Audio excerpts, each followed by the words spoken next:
देखिए यहाँ पे आज है सब लोग इलेक्ट्रॉन गेन एंथैल्पी पढ़ेंगे। कल हम आयोनाइजेशन एनर्जी पढ़ाए थे। देखिए आयोनाइजेशन थोड़ा सा बता देते हैं। हम बोलते थे एटम के सेंटर पार्ट को न्यूक्लियस बोलते हैं। न्यूक्लियस के बाहर का रास्ता सर्कुलर होता था। इसी सर्कुलर रास्ता को सेल ऑर्बिट या एनर्जी लेवल बोलते थे। तो मान लीजिए कि मेरा ये फर्स्ट सेल है, ये मेरा सेकेंड सेल है।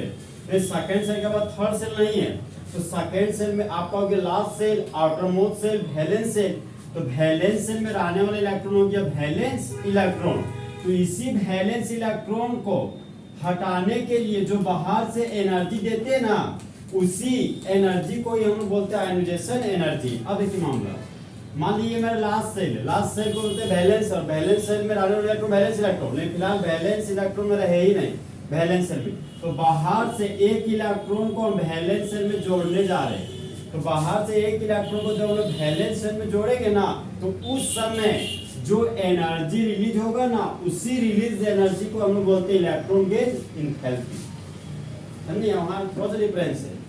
वैलेंस इलेक्ट्रॉन को हटाइएगा तो जो एनर्जी दीजिएगा आयोनाइजेशन एनर्जी। लेकिन जब वैलेंस सेल में कोई इलेक्ट्रॉन है नहीं, बाहर से आप इलेक्ट्रॉन को ऐड कर रहे हैं वैलेंस सेल में, तो उस समय जो एनर्जी रिलीज होगा, उसी रिलीज एनर्जी को हम बोलते हैं इलेक्ट्रॉन गेन एंथैल्पी। अब रिलीज एनर्जी और एब्जॉर्ब एनर्जी समझ रहे हैं ना। एंडोथर्मिक प्रोसेस, एक्सोथर्मिक प्रोसेस, उसमें क्षैतिज प्रक्रिया, उसमें शोषी प्रक्रिया। जहां पर आपका ये आपका एक्सोथर्मिक प्रोसेस है, उसमें उत्पन्न होता है, उससे हाँ। उसमें क्षति करता है। नहीं, इससे उसमें रिलीज होता है एक्सोथर्मिक प्रोसेस। इसमें हीट रिलीज हाँ, और एक बोलते हैं एंडोथर्मिक प्रोसेस। हाँ देखिए यहाँ पे थर्मिक का मतलब होता है हीट एनर्जी, और एक्सो का मतलब होता है एग्जिट। कि देखते हो बहुत सारे दरवाजे एग्जिट लेकर आता है, एग्जिट का मतलब बाहर होता है। मतलब हाँ, और एक होता है इंटर। एग्जिट और इंटर दोनों लेकर आता है दरवाजे। एग्जिट और इंटर का एक ही है सर। और सर एक ही चीज है। तो बाहर, एग्जिट का मतलब बाहर हो गया, इंटर का मतलब प्रवेश हो गया ना। ठीक है ठीक। तो यहाँ देखिए थर्मिक का मतलब हीट एनर्जी, एक्सो का मतलब एग्जिट। तो एक ऐसा प्रोसेस जहां पर हीट एनर्जी बाहर निकलता है उसको एक्सोथर्मिक प्रोसेस बोलते हैं। और थर्मिक का मतलब हीट एनर्जी हो गया।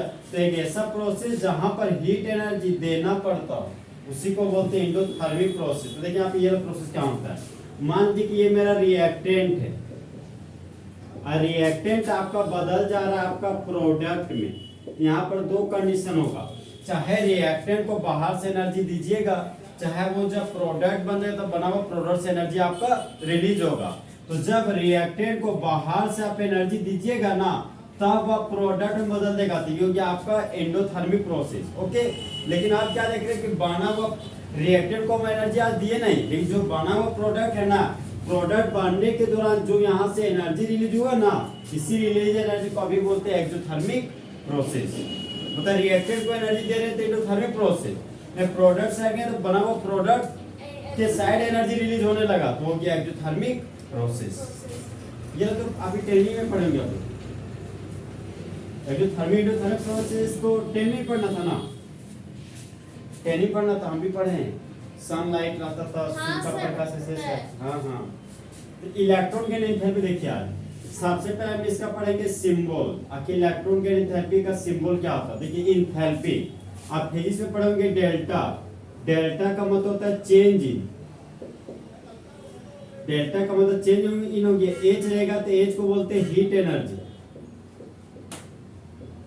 और अगर डेल्टा एच रहेगा ना तो उसी को बोलते हैं हम एंथैल्पी।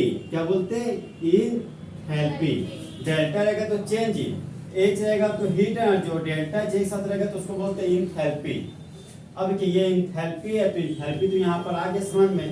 तो डेल्टा एच के लिए एंथैल्पी था, तो एंथैल्पी के लिए यहाँ पर यूज किया हम डेल्टा एच। ओके, देखिए कल हम पढ़ रहे थे आयोनाइजेशन एनर्जी। तो आयोनाइजेशन एनर्जी का दूसरा नाम आयोनाइजेशन एंथैल्पी। आयोनाइजेशन एंथैल्पी का एंथैल्पी के लिए डेल्टा दिए थे, और आयोनाइजेशन का फर्स्ट लेटर आई है, तो यहाँ पर आयोनाइजेशन एंथैल्पी का सिंबल होगी डेल्टा आई एच। आज हमको इलेक्ट्रॉन गेन एंथैल्पी लिखना था। इलेक्ट्रॉन का ई लेंगे और गेन का जी लेंगे, ये हो गया मेरा ईजी।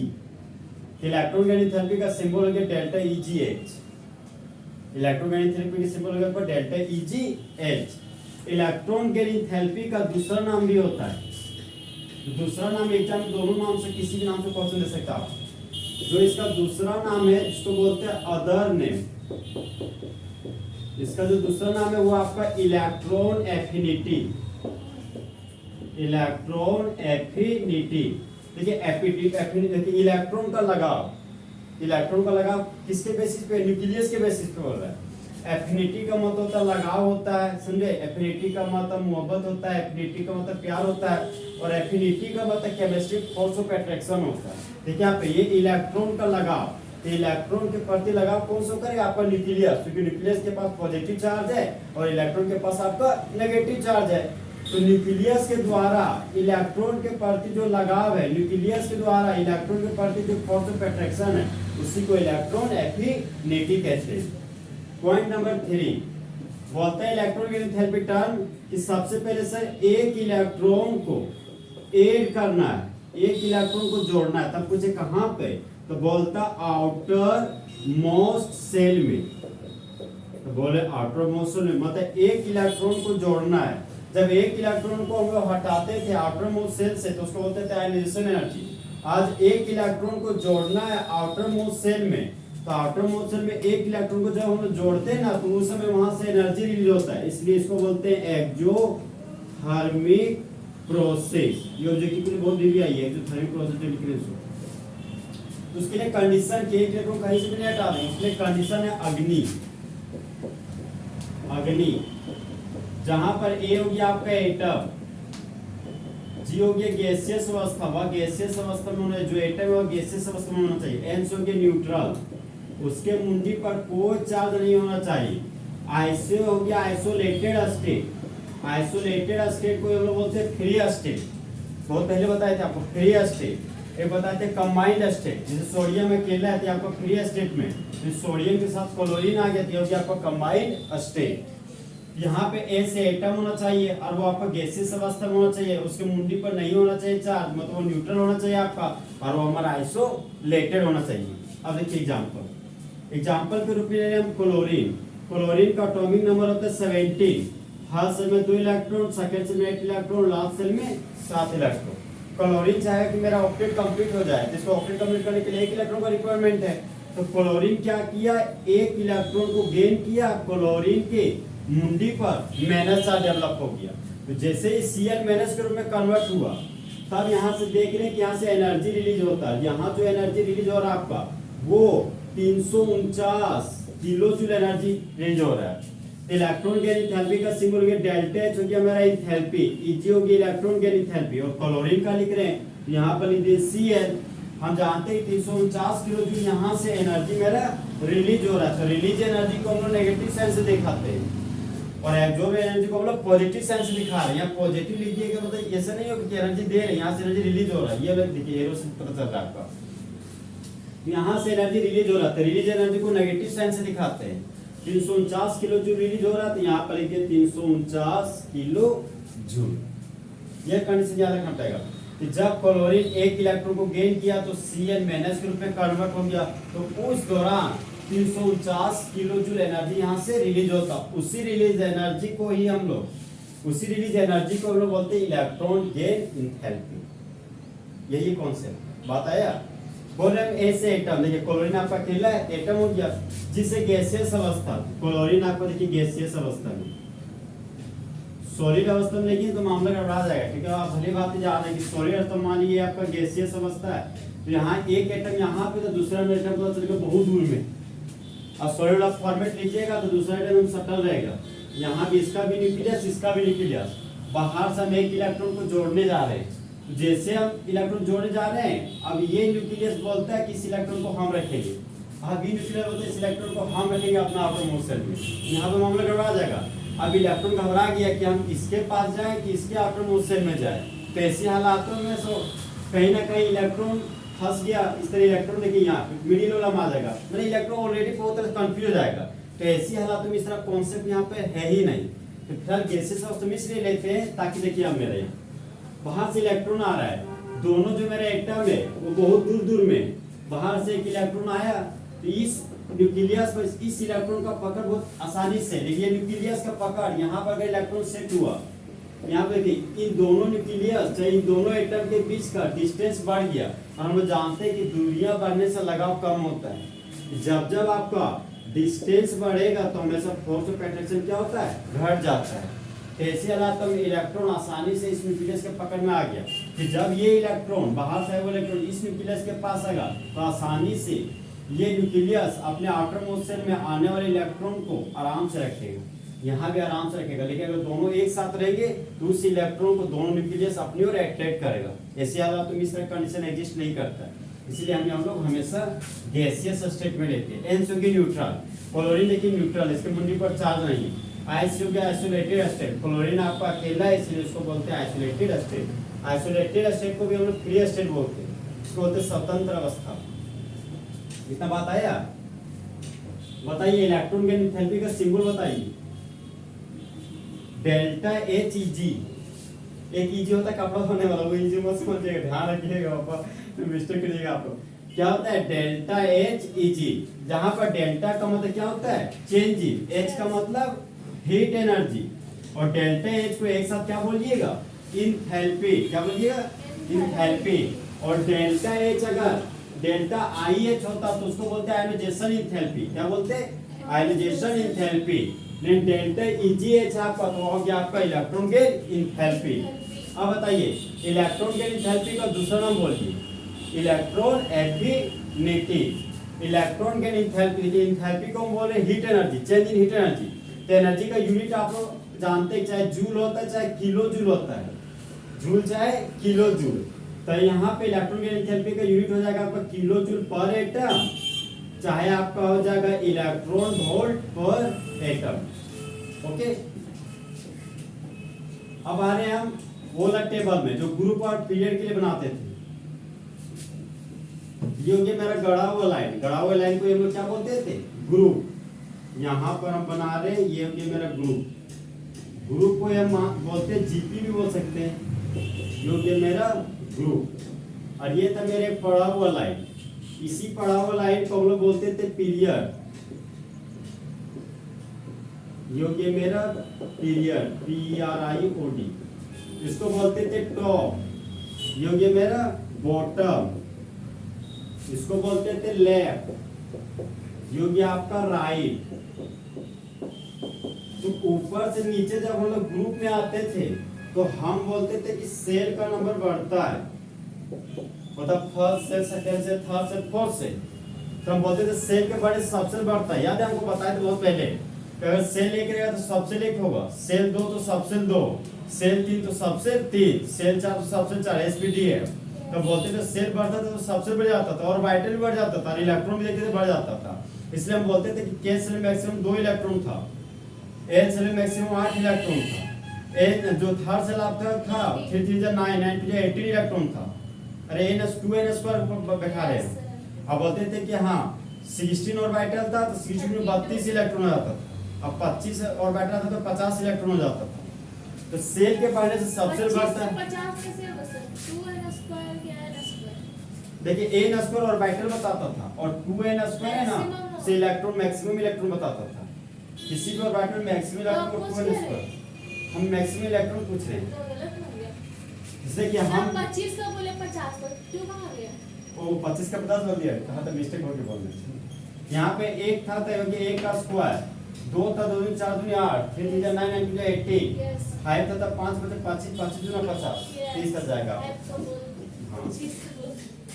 देखिए ऊपर से नीचे जब हम लोग ग्रुप में आ रहे हैं तो सेल का नंबर इंक्रीज कर रहा है। तो हम जानते हैं कि सेल के बढ़ने से सबसेल बढ़ता है, सबसेल के बढ़ने से ऑर्बिटल बढ़ता है, ऑर्बिटल के बढ़ने से इलेक्ट्रॉन बढ़ता है। तो आउटर मोस्ट शेल में रहने वाला सिंगल इलेक्ट्रॉन का अंदर में रहने वाले सभी इलेक्ट्रॉन के द्वारा फोर्स रिपल्सन बढ़ जाता है, इसकी वजह से साइज आपका बढ़ जाता है। तो यहाँ पर साइज बढ़ा, अगर साइज बढ़ेगा तो आयोनाइजेशन एनर्जी भी घटता है आपका, और आपका इलेक्ट्रॉन गेन इंथैल्पी भी घट जाता है। तो इलेक्ट्रॉन गेन इंथैल्पी दूसरा नाम क्या है, इलेक्ट्रॉन एफिनिटी।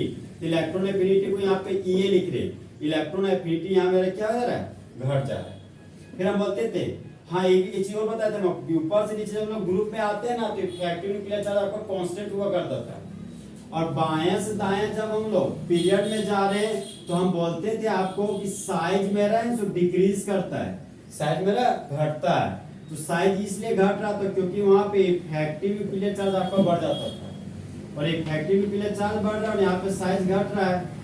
अब देखिए साइज घट रहा है तो साइज घट रहा है तो इसका अपोजिट सोचना आपको, तो इलेक्ट्रॉन एफिनिटी आपका बढ़ जाएगा। इफेक्टिव न्यूक्लियर चार्ज भूल रहे क्या? न्यूक्लियस बोलते थे आउटर मोस्ट से, तो न्यूक्लियस के द्वारा आउटर मोस्ट से इलेक्ट्रॉन में रहा, न्यूक्लियस के द्वारा लगाएगा नेट फोर्स ऑफ अट्रैक्शन को इफेक्टिव न्यूक्लियर चार्ज बोलते थे। याद है या कुछ? तो ऊपर से नीचे जब बाएं से हमें पीरियड जा रहा है तो साइज घट रहा है तो इफेक्टिव न्यूक्लियर चार्ज बढ़ रहा है। इफेक्टिव न्यूक्लियर चार्ज बढ़ रहा है तो इलेक्ट्रॉन एफिनिटी बढ़ रहा है। इलेक्ट्रॉन एफिनिटी को बोलते हैं फोर्स ऑफ अट्रैक्शन, तो यहाँ पर फोर्स ऑफ अट्रैक्शन आपका बढ़ रहा है। फिलहाल देखिए क्वेश्चन कैसे आएगा एग्जाम में, बोलेगा arrange the following in the decreasing order of elements, मतलब निम्नलिखित दिए गए एलिमेंट को आप घटते हुए क्रम में आप सजाइए। तो सबसे पहले हम सेकंड पीरियड के एलिमेंट आपको ले रहे हैं। सेकंड पीरियड में रहने वाले एलिमेंट याद है आपको? भूल गए? लिथियम से चालू था आपका, एक था आपका लिथियम, फिर था आपका बेरिलियम, फिर था आपका boron, carbon, nitrogen, oxygen, chlorine, एक था आपका नियोन। तो इसका बोलते थे ये सभी मेरा सेकंड सेल का है, मतलब सेकंड पीरियड के एलिमेंट, मतलब सभी के पास क्या है? सेकंड सेल है। तो सभी के पास सेकंड सेल है तो सभी के लिए क्या लिख देते थे? 2 2। ये हो गया second shell, second shell, second shell हो गया मेरा सेकंड सेल। ये याद है आपको कि लिथियम कौन सा ग्रुप का एलिमेंट था? Group 1 beryllium, group 2 boron, group 13 3 नहीं था, ग्रुप 13 था, ग्रुप 14 फिर नाइट्रोजन आपका ग्रुप 15 था, ऑक्सीजन ग्रुप 16, फ्लोरीन था आपका ग्रुप 17 और नियोन था आपका ग्रुप 18। याद आया? ये लिथियम और बेरिलियम आपका एस ब्लॉक का एलिमेंट था, तो यहाँ पर लिखते थे एस सबसे, यहाँ पर लिखते थे एस सबसे। फिर बोरोन से नियोन आपका कौन सा ब्लॉक एलिमेंट था? पी ब्लॉक का एलिमेंट, तो यहाँ पर लिख दिए P subshell, P subshell, P subshell, P subshell. यहाँ भी हो गया आपका पी सबसेल, यहाँ पर हो गया आपका P subshell. S subshell maximum आपको 2 इलेक्ट्रॉन था, तो एस सबसेल में यहाँ पे 1 इलेक्ट्रॉन लिख दिए। एस सबसेल में मैक्सिमम यहाँ पे 2 इलेक्ट्रॉन लिख दिए, ग्रुप 2 का एलिमेंट। फिर बोरोन से चालू कर रहे हैं, यहाँ पर एक एक इलेक्ट्रॉन सभी के पास फिलअप करना था। 1 electron, 2 electron, 3 electron, 4 electron, 5 electron, 6 electron. ये कैसे लिख रहे हैं? सवाल बात दिमाग में चलो बताए थे। ये वैलेंस सेल वाला है, वैलेंस सेल के पी सबसे 2 इलेक्ट्रॉन, वो हमारा कार्बन। तब देखिए मामला याद रखना आपको 250, ठीक है। फिलहाल इस कंडीशन पे आते हैं 250 बाद में पाते हैं, ठीक है। हम बोले बायां से दायां, मतलब हम लोग लेफ्ट टू राइट, हम लोग कहाँ पे जा रहे हैं? पीरियड में। तो लेफ्ट राइट पीरियड में जा रहे तो मेरा बोले साइज घट रहा है, साइज घट रहा है। साइज के घटने से आपका इलेक्ट्रॉन एफिनिटी आपका बढ़ रहा है। देखिए यहाँ पे लिथियम का साइज बोले बाएं दाएं जा रहे तो साइज घट रहा है। मान लिया लिथियम का साइज मेरा इतना बड़ा है, बेरिलियम के पास गए तो थोड़ा सा साइज मेरा घटा, बोरोन के पास गए तो थोड़ा और साइज घटा, कार्बन के पास गए थोड़ा और साइज घट गया, नाइट्रोजन के पास गए थोड़ा और घट गया, ऑक्सीजन के पास गए और कम हो गया, फ्लोरीन के पास गए और कम हो गया, और नियोन के पास गए तो और कम हो गया। यहाँ पे देखिए वहाँ पर एक्सेप्शन आता है। देखिए यहाँ पे ये आपका न्यूक्लियस, ये आपका इलेक्ट्रॉन, ये आपका न्यूक्लियस, ये आपका इलेक्ट्रॉन है, ये न्यूक्लियस, ये आपका इलेक्ट्रॉन है। यहाँ पे न्यूक्लियस है, मान लीजिए बाहर से आपका एक इलेक्ट्रॉन आ रहा है तो न्यूक्लियस इलेक्ट्रॉन के बीच यहाँ पर डिस्टेंस क्या है? ज्यादा, तो दूरी ज्यादा है तो लगाव क्या होगा? कम। ये न्यूक्लियस आने वाले इलेक्ट्रॉन को मान लीजिए 10 मिनट में उस इलेक्ट्रॉन को गेन किया, तो ये न्यूक्लियस इस इलेक्ट्रॉन के बीच डिस्टेंस थोड़ा कम हो गया, साइज कम हो गया, तो आने वाले इलेक्ट्रॉन को जो 10 मिनट में जो अट्रैक्ट कर रहा था वो अब 9 मिनट में कर रहा है। ये न्यूक्लियस आने वाले इलेक्ट्रॉन को 8 मिनट में अट्रैक्ट कर रहा है। अरे क्या कर रहे हैं आप लोग? यहाँ पे देखिए लिथियम है, बेरिलियम है, boron, carbon, nitrogen, oxygen, fluorine. तो बायां से दायां जब मैं पीरियड में जा रहा हूँ साइज घट रहा है, साइज घटने से इलेक्ट्रॉन एफिनिटी बढ़ता है। तो बताइए सबसे ज्यादा इलेक्ट्रॉन एफिनिटी किसका हो सकता है? लिथियम का होगा। लिथियम का नहीं होगा, इसका होगा। क्या यहाँ पे देखिए ये न्यूक्लियस, ये इलेक्ट्रॉन है, इसका भी हो सकता है। फिर इसका क्यों नहीं है उसके लिए बताते हैं, एक्सेप्शन है कुछ यहाँ पे। ये न्यूक्लियस, ये इलेक्ट्रॉन है, तो न्यूक्लियस और बाहर से मान लीजिए कोई इलेक्ट्रॉन है, तो न्यूक्लियस और आउटर मोस्ट सेल के बीच डिस्टेंस बहुत कम है, तो आने वाले इलेक्ट्रॉन को तुरंत आउटर मोस्ट सेल में रख लेगा। नहीं इसका देखिए ये न्यूक्लियस से बाहर से इलेक्ट्रॉन आया तो न्यूक्लियस और आउटर मोस्ट सेल के बीच डिस्टेंस बहुत ही दूर है, और यहाँ का दूरी बहुत ज्यादा है, तो बोलते हैं डिस्टेंस के बढ़ने से फोर्स ऑफ अट्रैक्शन कम होता है। तो फोर्स ऑफ अट्रैक्शन कम है तो आने वाले इलेक्ट्रॉन को आउटरमोस्ट सेल में बैठने का टेंडेंसी थोड़ा कम होगा। तो सबसे जहाँ पे एक्सेप्शन है मेरा 250, ग्रुप नंबर 2, ग्रुप नंबर 5 और ग्रुप नंबर 0, तीनों में आपका एक्सेप्शन पाया जाता है। तो ग्रुप नंबर 2 होगी मेरा बेरिलियम, यहाँ पर एक्सेप्शन है। ग्रुप नंबर 5 पे मेरा ये नाइट्रोजन, और ग्रुप 0 को बोलते हैं 18 ग्रुप। तो सबसे ज्यादा इलेक्ट्रॉन एफिनिटी होगा आपका फ्लोरीन का। फ्लोरीन का इलेक्ट्रॉन एफिनिटी ज्यादा है ऑक्सीजन की तुलना में। ऑक्सीजन का इलेक्ट्रॉन एफिनिटी आपका ज्यादा है कार्बन की तुलना में। जो एक्सेप्शन उसको छोड़ दे फिलहाल। उसके बाद आ रहे हैं कार्बन। कार्बन का इलेक्ट्रॉन एफिनिटी ज्यादा आपका बोरोन की तुलना में। और बोरोन का इलेक्ट्रॉन एफिनिटी आपका ज्यादा है लिथियम की तुलना में। और जो बचे हुए जो आपका 3 केस है, इन 3 केस को देखिए यहाँ पे। एक सबसे में आपका 2 इलेक्ट्रॉन है, एक सबसे में एक ऑर्बिटल, एक ऑर्बिटल में मैक्सिमम 2 इलेक्ट्रॉन है। तो एक ऑर्बिटल में मैक्सिमम 2 इलेक्ट्रॉन होना चाहिए, 2 इलेक्ट्रॉन ऑलरेडी है। ये हो गया आपका फुलफिल ऑर्बिटल। इसी फुलफिल ऑर्बिटल को देख रही है, इसको क्या बोलते हैं? फुलफिल कॉन्फ़िगरेशन भी बोल सकते हैं। फुलफिल ऑर्बिटल के पास मैक्सिमम 2 इलेक्ट्रॉन, अगर 2 इलेक्ट्रॉन होगा तो इसी को हम बोलते हैं फुलफिल कॉन्फ़िगरेशन भी। पी सबसे में मैक्सिमम होता है 6 इलेक्ट्रॉन, लेकिन ये है अभी आपके पास 3 इलेक्ट्रॉन। ये हो गया आपका हाफ फिल ऑर्बिटल। तो हाफ फिल ऑर्बिटल के लिए जो कॉन्फ़िगरेशन लिख रहे हैं उसी को बोलते हैं हाफ फिल कॉन्फ़िगरेशन। और ये आपका नियोन है, जानते नियोन का एटॉमिक नंबर 10, फर्स्ट में 2 इलेक्ट्रॉन, सेकेंड में 8 इलेक्ट्रॉन। तो नियोन के पास 8 इलेक्ट्रॉन पूरा भरा हुआ है, तो ना तो इनर्ट के इलेक्ट्रॉन लूज करता है ना तो गेन करता है। आप ही सोचिए नियोन है, नियोन के पास ये इलेक्ट्रॉन जुड़ने के लिए, तो नियोन बोलता है इलेक्ट्रॉन को गेन कर भी नहीं करेंगे क्योंकि ऑलरेडी क्या है स्टेबल। यहाँ इसको बोलेंगे हम लोग फुल फिल स्टेबल कॉन्फ़िगरेशन। यहाँ पे कि तीनों में कंडीशन क्या है? बोलते हैं कि हाफ फिल कॉन्फ़िगरेशन रहेगा ना तो आने वाले इलेक्ट्रॉन को तुरंत आटोमोस्ट सेल में जगह दे देगा। तो half fill configuration more stable होता है आपका फुल फिल कॉन्फ़िगरेशन से, और फुल फिल कॉन्फ़िगरेशन आपका मोर स्टेबल होता है फुल फिल स्टेबल कॉन्फ़िगरेशन से। सबसे पहले समझ में ये नहीं है। अरे देखिए कंडीशन क्या बोले, ये थोड़ा याद रखना पड़ेगा, ठीक है? क्योंकि आज तक हम आपको पढ़ाया कि फुलफिल ऑर्बिटल मोर स्टेबल होता है हाफ फिल ऑर्बिटल से, और half fill orbital more stable होता है इनकम्प्लीटली फिल ऑर्बिटल से। समझे? तो ये पिछला केस है, ये इलेक्ट्रॉन के लिए में जस्ट अपोजिट केस है। ये क्या बोलते हैं? देखिए बोलता है हाफ फिल ऑर्बिटल है ना तो बहुत स्टेबल है फुलफिल ऑर्बिटल की तुलना में, और फुलफिल ऑर्बिटल मोर स्टेबल है फुलफिल स्टेबल कॉन्फ़िगरेशन की तुलना में। तो हाफ फिल ऑर्बिटल मेरा ये है, तो नाइट्रोजन का इलेक्ट्रॉन एफिनिटी आपका ज्यादा है फुलफिल ऑर्बिटल की तुलना में, मतलब बेरिलियम की तुलना में। और बेरिलियम का इलेक्ट्रॉन गेन एंथैल्पी आपका ज्यादा है नियोन की तुलना में।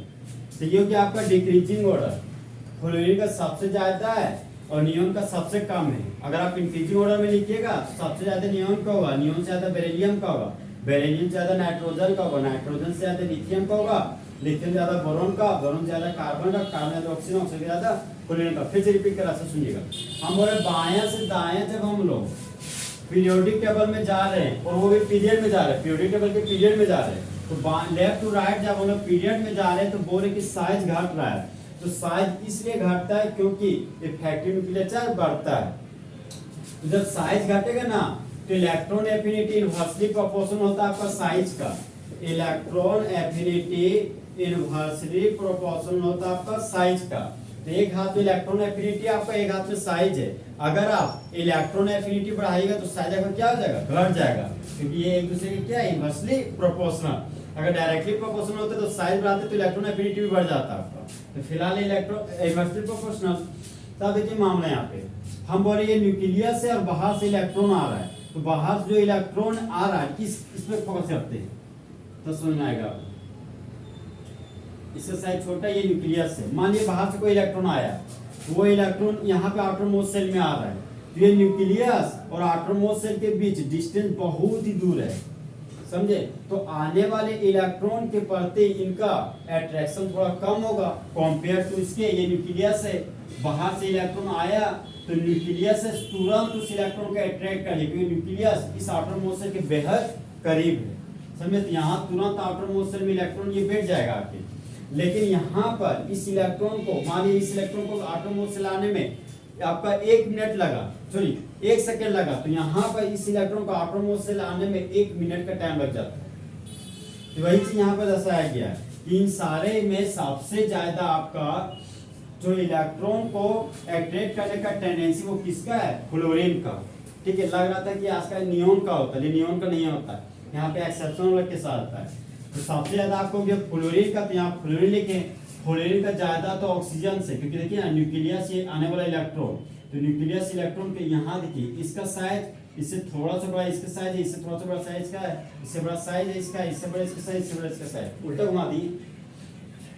तो सबसे ज्यादा इलेक्ट्रॉन का एंथैल्पी आपका फ्लोरीन का होगा, फिर आपका ऑक्सीजन का होगा, फिर आपका कार्बन का होगा, फिर आपका बोरोन का होगा, फिर आपका लिथियम का होगा। अब तीनों एक्सेप्शन में कंडीशन है। कंडीशन नंबर 1 है कि जो आधा भरा हुआ ऑर्बिटल होता है ना उसी को हाफ फिल कॉन्फ़िगरेशन बोलते हैं। जो पूरा भरा हुआ ऑर्बिटल होता है फुल फिल ऑर्बिटल, तो उसका जब हम इलेक्ट्रॉनिक कॉन्फ़िगरेशन लिखते हैं ना तो उसको फुल फिल कॉन्फ़िगरेशन बोलते हैं। और जो मेरे इनर्ट गैस होता है ना, इनर्ट गैस के पास हमेशा पूरा भरा हुआ ऑर्बिटल होता है। जैसे नियोन का अटॉमिक नंबर 10 था, 26 है, तो p सबसे में 3 ऑर्बिटल है, 6 इलेक्ट्रॉन है, 1 2 3 4 5 6, तो रेडियस के पास 6 इलेक्ट्रॉन है।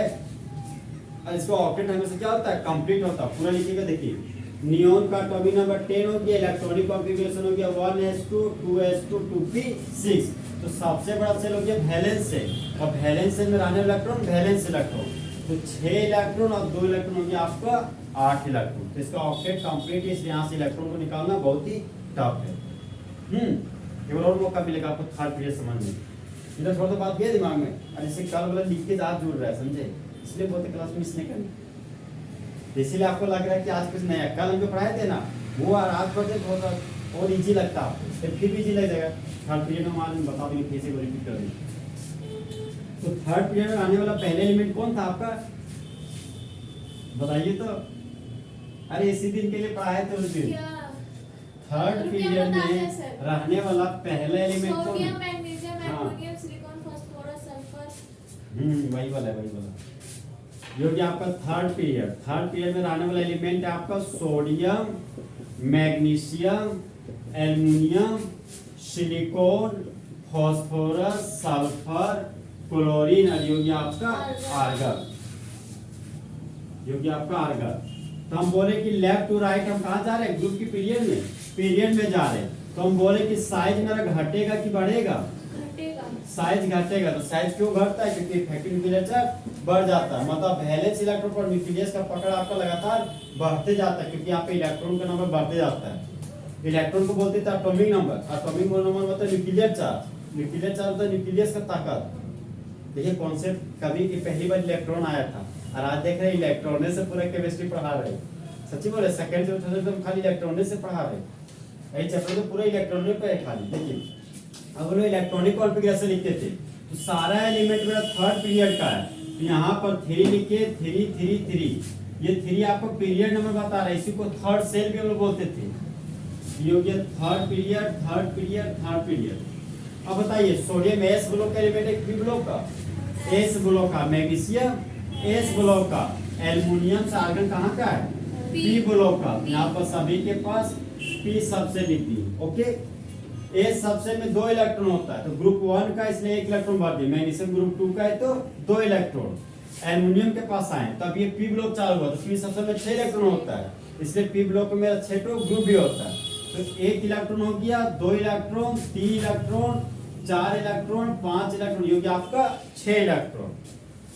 अब यहाँ पे एक्सेप्शन आपका, सोडियम आपका ग्रुप 1 का एलिमेंट है, मैग्नीशियम आपका ग्रुप 2 का एलिमेंट है, एल्युमिनियम आपका ग्रुप 13 का एलिमेंट है, और सिलिकॉन आपका ग्रुप 15 का एलिमेंट है, phosphorus group 15, sulphur group 16, chlorine 17, और आर्गन आपका ग्रुप 18।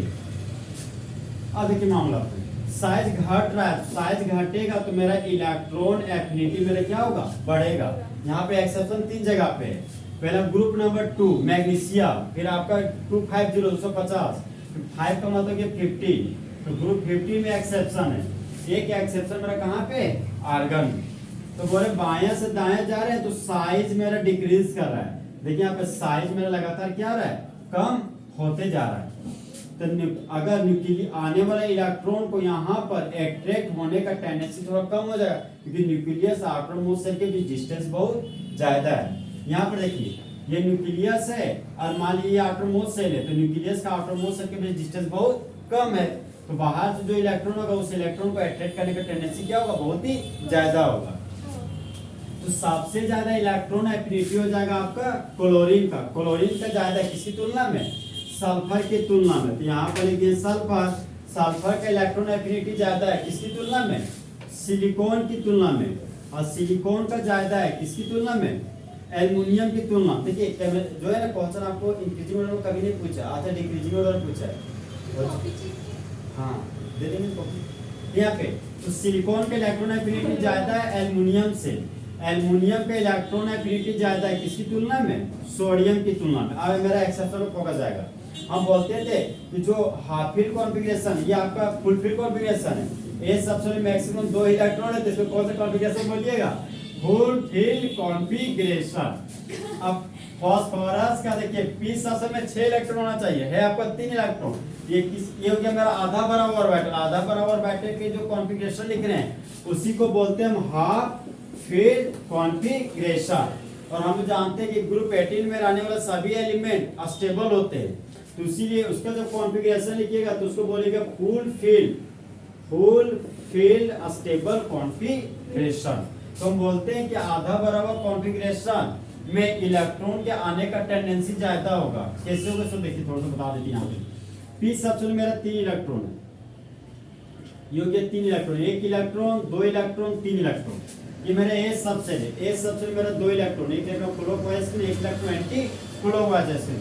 ये तो इलेक्ट्रॉन को गेन ही नहीं करेगा। अब गिन के होगा ये घर है, समझे, पी सबसेल के पास 3 इलेक्ट्रॉन है और यहाँ पर ए सबसेल के पास 2 इलेक्ट्रॉन। अब देखिए एक रूम है पी ऑर्बिटल नाम का, वहां पर बाहर से कैंडिडेट आ रहा है इलेक्ट्रॉन नाम का, ये बोल रहा है कि हम तुम्हारे रूम में तुम्हारे साथ रहेंगे, तो बोलता है हाँ रह सकता है, क्योंकि मेरे पास अभी भी एक इलेक्ट्रॉन क्या है, घट रहा है। अब देखिए यहाँ मामला है, इस एक ऑर्बिट में 2 इलेक्ट्रॉन होना चाहिए, ऑलरेडी 2 इलेक्ट्रॉन है। अब बाहर से एक और इलेक्ट्रॉन इस ऑर्बिटल के दरवाजा ठटकाया, बोला हम तुम्हारे ही पास रहेंगे, तो इसे भगा देते, उसको बोलते कैसे रहेगा, हम लोग ऑलरेडी 2 पे हैं, इसे कोई जगह नहीं दे सकते। इसीलिए आपका है ना, so half fill configuration more stable होता है फुल फिल कॉन्फ़िगरेशन की तुलना में। समझे बात आप? सोडियम के इलेक्ट्रॉन एफिनिटी आपका ज्यादा है किसकी तुलना में, फास्फोरस की तुलना में। अब फास्फोरस का इलेक्ट्रॉन एफिनिटी आपका ज्यादा है मैग्नीशियम की तुलना में, और मैग्नीशियम का इलेक्ट्रॉन एफिनिटी ज्यादा आपका आर्गन की तुलना में। ये पीरियड का हाल है।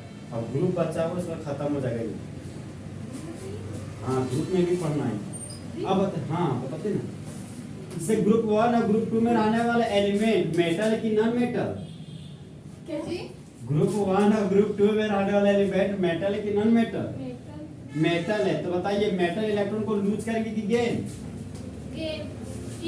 लूज करेंगे। तो अभी हम इलेक्ट्रॉन को लूज करवा रहे हैं कि इलेक्ट्रॉन को गेन करवा रहे हैं, अरे इलेक्ट्रॉन गेन करवा रहे हैं। मेटल है सर। अरे तो वही ना, तो इसलिए हम लोग एस ब्लॉक का यहाँ नहीं ग्रुप में लेंगे।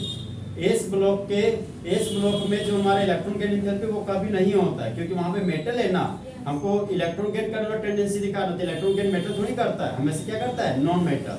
तो सिर्फ और सिर्फ इसके लिए हम लोग पी ब्लॉक के एलिमेंट पढ़ेंगे। हाँ तो ऐसा ही हम बोलना चाह रहे थे। देखिए यहाँ पे ग्रुप 13 में रहने वाला एलिमेंट कौन सा आपका, भुला गए थे, फिर बताते हैं। ग्रुप 14 वाला एलिमेंट कौन सा आपका, ये बोला है, अरे फिर ग्रुप 50 पहुंच जाएंगे।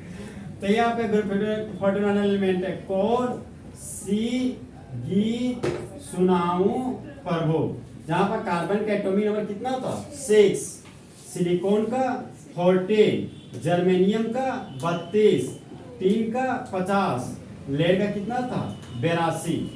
देखिए ऊपर से नीचे हम ग्रुप में आ रहे हैं, तो कार्बन से बड़ा साइज होता था सिलिकॉन का, और सिलिकॉन से बड़ा साइज होता था जर्मेनियम का, जर्मेनियम से बड़ा साइज होता है टीन का, टीन से बड़ा साइज लेड का। ये इंक्रीजिंग ऑर्डर है। अगर डिक्रीजिंग ऑर्डर बोले तो सबसे बड़ा साइज किसका हो जाएगा, लेड का, और लेड से बड़ा साइज किसका होगा, टीन का। टीन का साइज बड़ा है जर्मेनियम से, और जर्मेनियम का साइज बड़ा होता है सिलिकॉन से, सिलिकॉन का साइज बड़ा होता है कार्बन से। भुला गए? ऊपर से नीचे जब लोग ग्रुप में आते थे तो साइज मेरा इंक्रीज करता था। साइज इसलिए इंक्रीज कर रहा है क्योंकि सेल का नंबर इंक्रीज करता था। तो ऊपर से नीचे जब लोग ग्रुप में आ रहे हैं तो हम बोल रहे साइज इंक्रीज कर रहा है, तो अगर साइज मेरा इंक्रीज कर रहा है तो इलेक्ट्रॉन एफिनिटी मेरा क्या करता था, डिक्रीज करता था, क्योंकि ये एक दूसरे की इनवर्सली प्रोपोर्शनल है। तो अब बताइए हमको सबसे ज्यादा इलेक्ट्रॉन एफिनिटी किसका होगा। यहाँ देखिए ये न्यूक्लियस है, ये आटोमोस्ट से डिस्टेंस बहुत कम है, तो आने वाले इलेक्ट्रॉन का आटोमोस्ट सेल में टेंडेंसी बढ़ जाएगा। इसके कंपेयर में सबसे ज्यादा इलेक्ट्रॉन एफिनिटी किसका होगा आपका, कार्बन का। कार्बन के इलेक्ट्रॉन एफिनिटी सबसे ज्यादा किसकी तुलना में, सिलिकॉन। और सिलिकॉन का इलेक्ट्रॉन एफिनिटी ज्यादा है किसकी तुलना में, जर्मेनियम। और जर्मेनियम का इलेक्ट्रॉन एफिनिटी ज्यादा है किसकी तुलना में, टिन। और टिन का इलेक्ट्रॉन एफिनिटी ज्यादा है किसकी तुलना में, लीड। लीड नहीं पढ़ते, इसको लेड पढ़ते। अब मान लीजिए ग्रुप 15 का एलिमेंट है, ग्रुप 15 में रहने वाले एलिमेंट बोलिए तो लगा है, नाना पाटेकर वाला था। हाँ, ग्रुप 15 में रहने वाला एलिमेंट कौन था आपका, नाना पाटेकर, ऐश्वर्या, सब, बिंदास। तो ऊपर से नीचे ग्रुप में आते थे तो साइज मेरा इंक्रीज करता था, साइज इंक्रीज करा तो इलेक्ट्रॉन एफिनिटी डिक्रीज करेगा। तो बताइए सबसे ज्यादा इलेक्ट्रॉन एफिनिटी किसका होगा आपका, नाइट्रोजन का होगा, क्योंकि नाइट्रोजन का साइज छोटा है ना। उसके बाद किसका होगा, फास्फोरस का। फास्फोरस का इलेक्ट्रॉन एफिनिटी ज्यादा है किसकी तुलना में, आर्सेनिक की तुलना में। आर्सेनिक की इलेक्ट्रॉन एफिनिटी ज्यादा है एंटीमनी की तुलना में। एंटीमनी की इलेक्ट्रॉन एफिनिटी ज्यादा है किसकी तुलना में, बिस्मथ की तुलना में। फिर वो ग्रुप 15 आगे मेरा ग्रुप 16। ग्रुप 16 में आने वाला एलिमेंट आपको ओ, सचिन, से, तेज, पोलार्ड। तो ऊपर से नीचे फिर ग्रुप में आया तो साइज मेरा बढ़ गया, साइज बढ़ा तो इलेक्ट्रॉन एफिनिटी घट जाएगा। तो बताइए सबसे ज्यादा इलेक्ट्रॉन एफिनिटी किसका होगा, हाँ फिर सल्फर, सल्फर, सिलिकॉन नहीं है रे, सेलेनियम है, टेलुरियम, पोलोनियम, फिर बोलिए टेलुरियम, टेलुरियम है, फिर बोलिए पोलोनियम। फिर था आपका ग्रुप 17 का एलिमेंट। ग्रुप 17 में आने वाला एलिमेंट है फिर, कल, बाहर, आई, अल्टी। जहाँ पर फ्लोरीन का एटम 9 था, क्लोरीन का 17, ब्रोमीन 35, आयोडीन 53, एस्टेटिन 85 था।